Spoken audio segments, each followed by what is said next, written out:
Maithili express.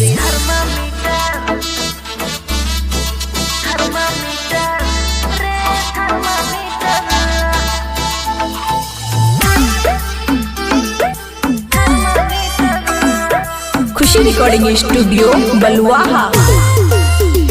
हे रे cocoa कोला रे पिया देना रे, बढ़ल छै गर्मी आइन देना रे, छौरा चुए छै पसेना डोलाए देना बेना, चुए छै पसेना डोलाए देना बेना, करे छी तू बड़का रचीटा, हाँ लागे आने छौरा थर्मामीटर थर्मामीटर रे थर्मामीटर थर्मामीटर रे थर्मामीटर।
खुशी रिकॉर्डिंग स्टूडियो बलुआहा।